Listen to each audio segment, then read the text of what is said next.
बिस्मिल्लाहिर्रहमानिर्रहीम। अस्सलाम वालेकुम। आज मैं बनाने जा रही हूँ मतंजन, जिसको आम ज़बान में ज़र्दा कहते हैं। उसके लिए मैंने ये सेला चावल हैं जो 5 घंटे भिगोने के बाद मैंने स्ट्रेन कर लिए हैं। अब इसके लिए जो है वो मैंने एक देगचे में जो है वो पानी रख दिया है, ताकि पानी जब बॉयल हो गए, इसमें कुछ भी नहीं डाला हुआ। अब सिर्फ जब ये पानी आपके सामने बॉयल हो रहा है तो ये इसमें अब जो मेरे पास ज़र्दे के लिए चावल मैंने 500 ग्राम मतलब आधा किलो जो मैंने चावल लिए थे उसको मैंने इसमें डाल दिया है। और अब ये थोड़ी देर के बाद दोबारा से जो पानी है वो इसका देखें बॉयल होना शुरू हो गया है चावल डालने के बाद। अब इसको आपने जो है वो ज़्यादा पानी में हमेशा चावल बॉयल करते हैं ताकि वो खिला खिला रहे, और जब आप चम्मच के साथ स्पैचुला स्लाइसर के साथ उसको मिक्स करें तो वो आसानी से जो है वो आप इसको मिक्स कर सकें और ये आपस में जुड़ेगा भी नहीं। अब आप ये देख रहे हैं कि किस तरीके से जो है वो चावल सेला चावल जो है वो बॉयल हो रहा है, और इसको हमने 80% जो है वो इसको बॉयल करना है।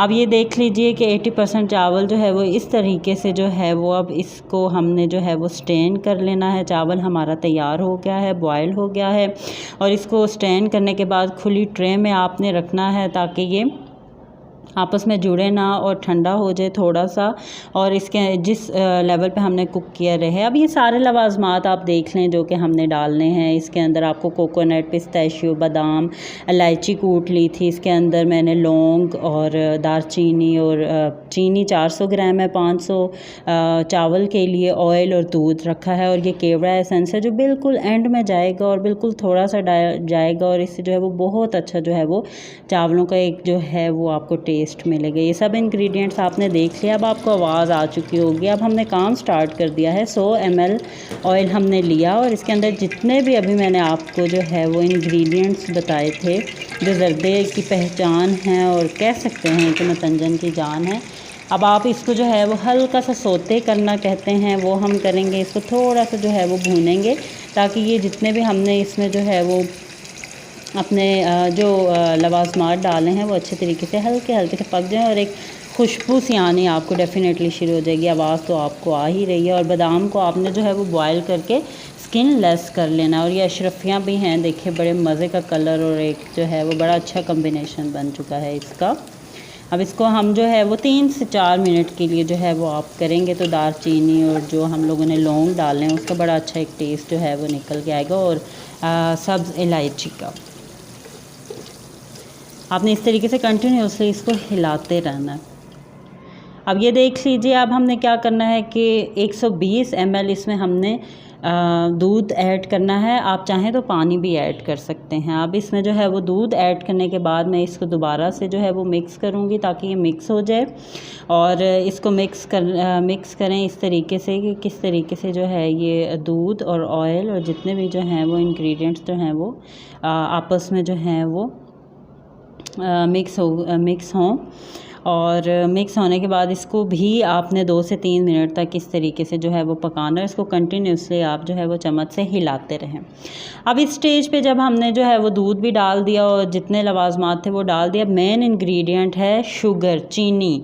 आधा किलो में हम 400 ग्राम जो है वो इस वक्त जो है वो शुगर ऐड कर दिया मैंने, और मैं इसको मिक्स कर रही हूँ और मिक्स करूँगी इतनी देर। हमने इसको 3 से 4 मिनट लगे हैं मुझे, और आपको भी लगेंगे मीडियम फ्लेम पे, कि ये जो चीनी है वो बिल्कुल जो है वो मिक्स हो जाएगी और इसका दाना जो है चीनी का वो ख़त्म हो जाएगा, और एक अच्छी सी चाशनी जो है वो बन जाएगी।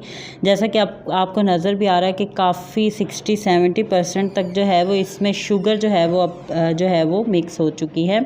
अब ये देख लीजिए बिल्कुल जो है वो तैयार हो गया है। अब जो स्टेज आ जाती है कि जब हमने जो बॉयल किए हुए राइस हैं वो हम इसमें ऐड करेंगे। इस वक्त जो है वो मेरे पास जो चावल हैं वो मैंने जो बॉयल किए थे वो इस वक्त मैं ऐड कर रही हूँ। ये देख लीजिए, और इसको ऐड करने के बाद बहुत स्मूथली आपने जो है वो चाशनी जो बनाई है उसमें चावल को बहुत अच्छे तरीके से आपने मिक्स करना है। ये देख लिए कि 80% चावल जब कुक होगा तो डेफ़िनेटली वो बहुत अच्छा मिक्स होगा। अब इसको जो है वो मैंने मिक्स कर दिया है। अब कलर्स वगैरह डालने से पहले जो है वो इसको हमने थोड़ी देर जो है वो तेज़ फ्लेम पे रखना है कि ये अच्छे तरीके से जो इसके अंदर हम लोगों ने अभी ऑयल और जो मिल्क के साथ बनाया था वो आपको आवाज़, और ये देख लीजिए कि अब इसके बाद जो है वो अब ये स्टेज आ गई है कि हम इसको दम लगा सकते हैं। बग़ैर कलर डाले इस वक्त हम इसको 20 मिनट के लिए जो है वो स्लो फ्लेम पे जो है वो दम पे रखेंगे। ये इस वक्त मैंने इसको जो है वो दम दे दिया। इसके ऊपर कुछ वज़न रख दें आप, जो आपके जिस तरह का आपका बर्तन है उसके हिसाब से। ये कलर्स हैं, इसमें 3 कलर्स जो हैं वो ऐड होते हैं, आप देख लें, रेड, ग्रीन और येलो कलर्स हैं, और ये मेरे पास बेकिंग कलर्स थे तो इसलिए मैं ऐड करूँगी। अब ये जो 20 मिनट का दम था वो जो है वो अब 20 मिनट हमारे पास हो चुके हैं। अब हम क्या करने वाले हैं कि अब हम इसको दम से हटाएंगे, और इसको दम से हटाने के बाद थोड़ा सा हिलाएं, बहुत ज़्यादा कोशिश करें कि मत हिलाएं। अब इसको जो है वो हम मिक्स करेंगे। हल्का सा मिक्स करने के बाद इसमें जो है वो हम लोग क्या करेंगे कि जो हमारे पास कलर हैं वो हम ऐड करेंगे। ये अभी मैं रेड कलर ऐड कर रही हूँ, इसमें 3 से 4 ड्रॉप्स जो हैं वो मैं ऐड करूँगी। इसके साथ जो है वो अब मैं ग्रीन कलर जो है वो इसमें ऐड करने लगी हूँ। इसी तरीके से 3 to 4 ड्रॉप्स आप ईच कलर के जो है वो मतंजन में ऐड करेंगे। अब ग्रीन के बाद हमने जो है वो येलो कलर इसमें ऐड कर दिया है। अब हम दोबारा से जो है वो कलर डाल के इसको हिलाएंगे नहीं, इसको मिक्स नहीं करेंगे, और 15 मिनट के लिए दम पे रख देंगे। अब 15 मिनट का जो दम है उसके बाद ये लीजिए जी, मतंजन जो है वो तैयार हो गया। अब इस वक्त जो है वो फ्लैश ऑन था मेरे मोबाइल का, क्योंकि कैप्चर भी मैं खुद ही कर रही थी और बना भी रही, तो थोड़ा सा जो है उसकी वजह से डार्क कलर आ गया, लेकिन इस वक्त प्लेटर में बहुत अच्छे कलर आए हैं।